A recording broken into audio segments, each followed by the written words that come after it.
Welcome back, guys. Thanks for checking out today's video. As promised, I'm going to continue on with my series of videos using this car, and today I wanted to tackle a intake comparison test. I get asked all the time, what type of mods should I do? And my answer is usually get an intake system first, and the next question is what type of intake? And my answer is usually along the lines of a cold air intake with as large diameter piping as possible. And in this case, my good friends at K20Z gave me their 3.5-inch cold air intake. And if you saw a couple of my videos a while ago, I tuned this car with their intake and their header and their exhaust, and it made 218 wheel horsepower and 160 foot-pounds torque. But I'm not actually going to use those dyno graphs. I want to rule out as many variables as possible. So today's a different day. I'm going to do 3 dyno pulls with the car and set a new baseline and set it with the hood closed. All of the testing today I'm going to do with the hood closed to try to simulate real world conditions. So that being said, on the car I have the K20Z 3.5-inch cold air intake. I'm going to redo the baselines with that intake, and then I'm going to start switching it up, try different intakes and try different configurations of different intakes. With this K20Z intake, I can convert it to a short ram intake, so I'll try that. And then also K20Z was nice enough and they gave me a 3-inch version of their intake. So I'm going to try that, see how that affects power with their 3-inch filter. And then I also have a AM short ram intake, and I have a K&N Typhoon short ram intake. These combinations of intakes are along the lines of what I see a lot of, so it should give some good results, some good comparison results. And then I have some 3-inch piping, and I might try to do some different configurations, maybe attach some piping together and make a really long one and see how it affects power, just for fun. But anyways, the car is all strapped down. Why don't I get it up to temperature and do 3 baseline pulls to set the new baseline for today. That way we'll see where we're at today, and then I can get started with the comparisons.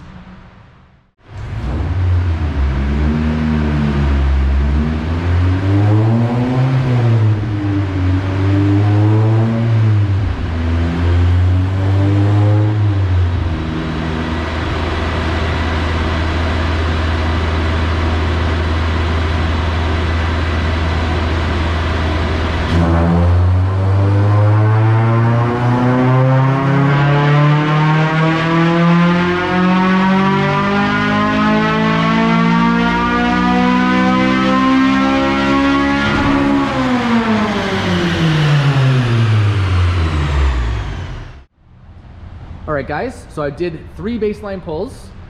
With today's weather conditions and with the hood closed, it's making a little bit less power. Today, I have up here, well, I have in red, I have the original best run, which was 218 and 160 foot-pounds torque. And then I have today's 3 consistent runs. 215, 214, 214, 159, 158, 158. So, they are all very consistent, but not as much peak power as the previous best results. And realistically, that could be because the weather is different today and the hood is closed. For all the testing and comparison today of the different intakes, I'm going to use these 3 pulls as the new baseline, so as to rule out as many variables as possible. So with these new results for today, it's time to switch up the intake, and I'm going to convert the K20Z 3.5-inch cold air intake into a short ram intake. We're going to see how it affects the power. So why don't I get started with doing that, and I will show you what its configuration is all said and done. Alright guys, so I've converted the cold air intake into a short ram intake. Basically what I've done is removed this extra pipe that attaches where the filter is now. This extra pipe places the filter down into the fender well in there to get cold air. So now we have effectively a 3.5-inch short ram intake, and I'm going to do 3 pulls with the hood closed to see how this affects the power. So why don't I do that?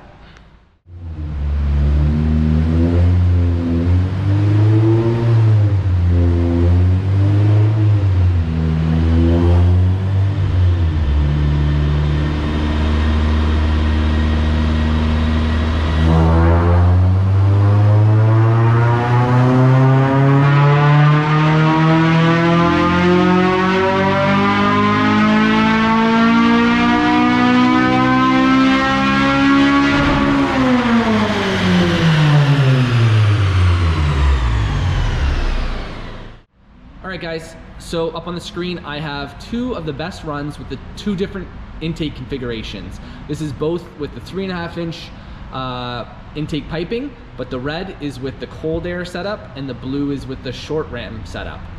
And what you can see here is that the blue line, the short ram intake, has lost power everywhere. And the loss across the board is, I believe, because of intake air temperatures. The intake air temperatures are significantly higher with the short ram intake versus the cold air intake. And then also in the mid-range, there is a significant loss in torque. A difference of 133 to 155. And this is because of the length of the intake. And I get asked a lot why certain cars have like humps and dips in their power graphs, and this is usually because of the length of the intake. The length of the intake can have resonance effects on the power delivery, and what we're seeing here is a perfect example of how the length has affected the power delivery of this engine. In this case, with the longer cold air intake, we got this increase in power, versus with the shorter intake, we didn't get that benefit. So, all this being said, why don't I jump in the car and quickly show you how the intake air temperatures were affected by the two different intakes. All right, guys, so what I have up on the screen is a log from a pull with the cold air intake, and right over here we have intake air temp. And if I show you where I start the pull around 3000, it's at 75 degrees, and as we go up in RPMs near a red line, we end up at 70 degrees. So because during the pull, more air is being sucked in over the mass airflow sensor, which is also the intake air temperature sensor, we see cooler air being drawn in and the intake air temps dropping. So now let's take a look at one of the pulls with the short ram intake, which doesn't get the benefit of cold air. And what we see here is down at around 3000, intake air temperature is higher, it's 88 degrees. And as we go up in the RPMs, it actually gets worse and worse because there's just more and more hot air being generated. And by the end of the pull, we're at 113 degrees, which is no good. You want to keep intake air temperatures as low as possible so the ECU doesn't start affecting the tune. So I hope that helps. Just show the differences of how cold air intakes versus short ram intakes can truly affect the intake air temperatures, and intake air temperatures can affect power. Okay guys, so now I've done the two comparisons using the 3.5 inch piping, basically the comparison of a cold air intake versus a short ram intake. I am going to now switch it up to the K20Z3 3-inch short ram intake, and we will see how that intake affects the power compared to the 3.5 inch versions of the cold air and the short ram. So why don't I switch it up and then we'll do some more pulls and see what the results look like. All right guys, the 3-inch short ram intake is installed. It's basically the same as the 3.5 inch, very similar, just smaller diameter. So why don't we get the car up and running and see how this 3-inch version of the intake performs.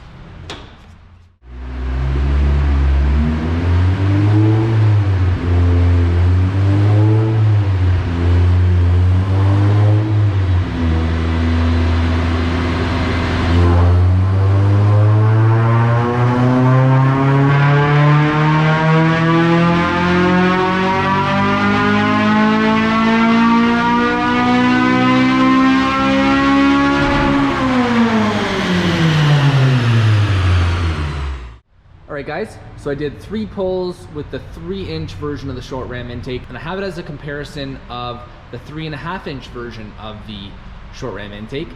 The 3.5 inch version is in red, and it did slightly better than the 3-inch version at 211 and 157 torque.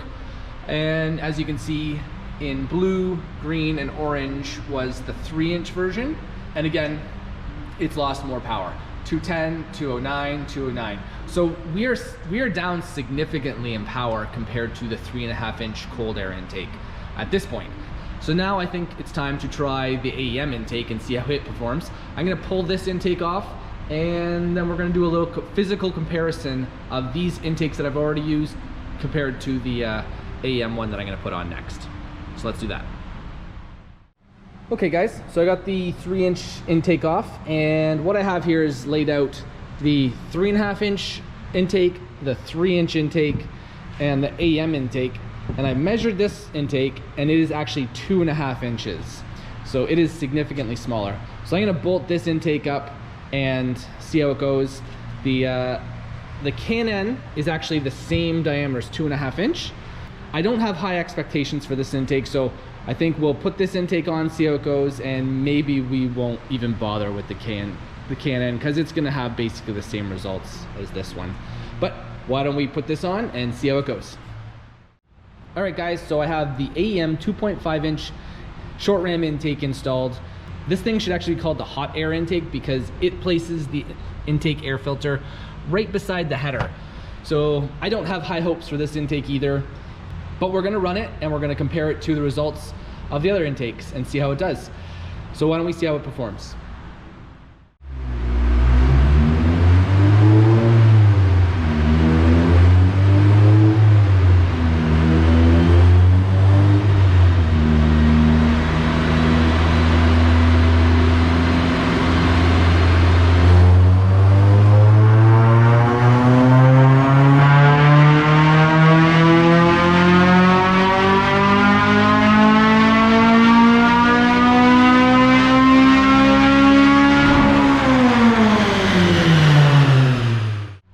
Guys, so I only ended up doing 2 pulls with the AEM intake because the results were pitiful. We're down to 203 wheel horsepower and 151 foot-pounds torque. So there was no need to subject the engine to a 3rd pull because the results would have gotten even worse. So now that I have dyno graphs for each intake, I think the best thing to do is start comparing them to the one that did the best, which is the 3.5-inch cold air intake. So I'm gonna clear everything off the screen and I'm gonna bring up the best run from today of the 3.5-inch cold air intake and start comparing it to the different versions of intakes we've run today. All right guys, so what I have up on the screen is the best runs from each of the 4 intakes that I tested today. The best one being the 3.5-inch K-tuned cold air intake, which made 215 wheel horsepower and 159 foot-pounds torque, and had the most amount of power in the mid-range. There is a huge gain of power in the mid-range because of that cold air intake design with the longer runner, which helped it make this mid-range power. All of the other short ram intakes did not have that same power gain. So then from there, the blue line is the 3.5-inch short ram version of the K-tuned intake, and I think it did second best at 211 horsepower and 157 foot-pounds torque. And then the green line is the K-tuned 3-inch short ram version of the intake at 210 wheel horsepower and 155 foot-pounds torque. And finally, the AEM 2.5-inch short ram intake at 203 wheel horsepower and 152 foot-pounds torque. So big difference in only changing the intakes today. And I think this proves my point. In my experience, what I found, the best results usually come from a large diameter cold air intake. And in this case, the K-tuned 3.5-inch cold air intake performed the best. All this being said, I want to try one more experiment.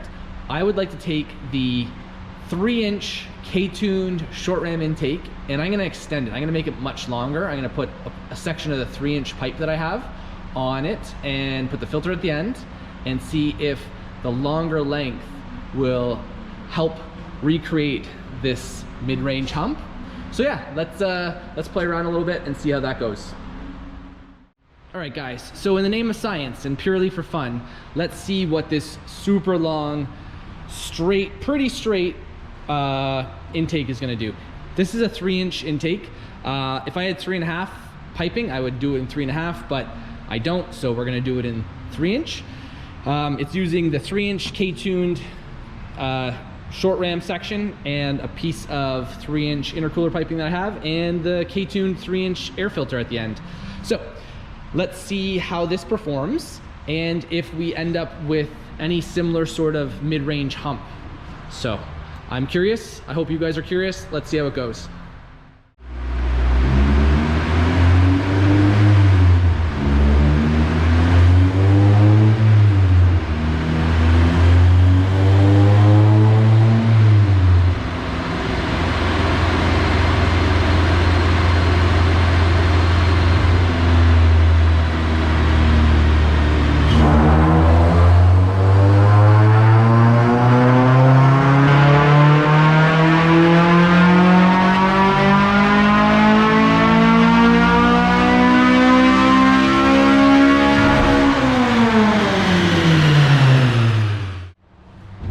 Okay guys, so this intake sounded crazy and is completely impractical, but as I thought it would, it did pick up a bunch of the mid-range power that was lost with the short ram intakes.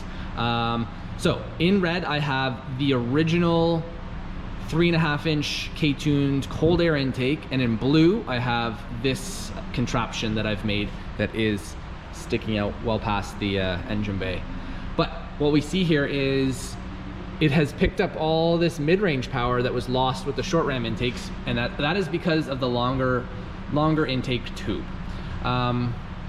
It didn't actually pick up as much in the mid-range as the K-tuned 3.5-inch cold air right here, but then it actually made a little bit more here and was basically exactly the same everywhere else. So this was an experiment to try to show how the length of the pipe can actually affect the dips and the humps of the power curve. So anyways guys, I hope you found this video interesting. I found it interesting doing it. It was fun to do.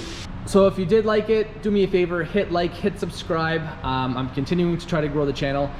Next up for this series of videos on using this car, I'm going to start doing the throttle body comparison video, and that's actually the one I'm most interested in seeing the results from.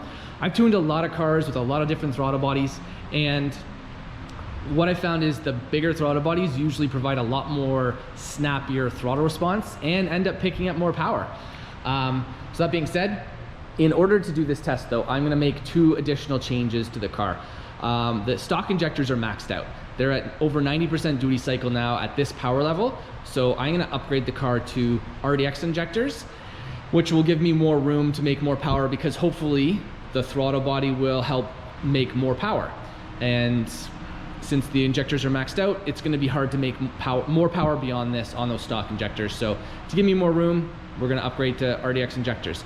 And one other thing, the stock intake manifold. I have a couple RBCs here, and I'm going to continue using an RBC intake manifold, but the issue with RBC intake manifold is the opening for the throttle body. It is small to match the stock throttle body. What I have here is an example of a K-tuned 72mm throttle body that someone had put on, but they didn't end up porting the inside. And what you can see is how there is an edge or a lip in there where the throttle body is actually bigger than the intake manifold.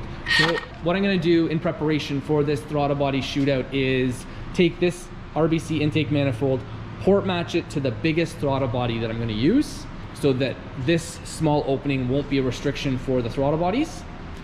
Once I have ported this to match the biggest throttle body, I will swap this intake manifold for the one that's on the car, so that we can do a proper throttle body comparison. Because if you don't do that port matching, there really is almost no point in doing a bigger throttle body.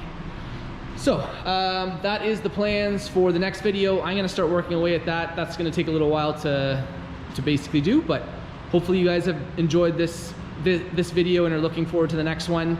So yeah, that's about it for today. Thanks again for watching guys, and I'll see you again soon. Bye now.